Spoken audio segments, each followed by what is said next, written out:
अस्सलाम वालेकुम नाजरीन, आप देख रहे हैं पीटीएन न्यूज और मैं हूं आपकी होस्ट कुरातुलैन। शामिल करते हैं आज की अहम खबरें।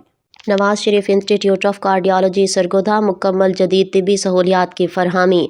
Lahore Nawaz Sharif institute of cardiology हस्पताल सरगोधा की तामीर मुकम्मल कर ली गई। सूबाई वजीर तामीरात के मुताबिक 9 अरब 86 करोड़ रुपए की लागत से तामीर होने वाला ये मनसूबा दिसंबर 2025 के मुकर्ररा वक्त पर मुकम्मल किया गया है। सूबाई वजीर मलिक सुहेब अहमद भरत का कहना है कि 97 कैनाल रकबे पर मुहित इस हस्पताल में दिल के अमराज के मुकम्मल और मयारी इलाज की सहूलियात फराहम की जाएंगी। हस्पताल को स्टेट ऑफ दी आर्ट तिब्बी आलात और जदीद सहूलियात से आरास्ता किया गया है ताकि आवाम को बेहतरीन इलाज मैसर आ सके। उन्होंने मजीद बताया कि इस मनसूबे की तकमील से सरगोधा और गिरदोनवाह के मरीजों को दिल के इलाज के लिए बड़े शहरों का रुख नहीं करना पड़ेगा, जिससे सेहत के शोबे में नुमायां बेहतरी आएगी। न्यूज स्टूडियो से फिलवक्त के लिए इतना ही। मजीद खबरों और अपडेट से बाखबर रहने के लिए देखते रहें पीटीएन न्यूज।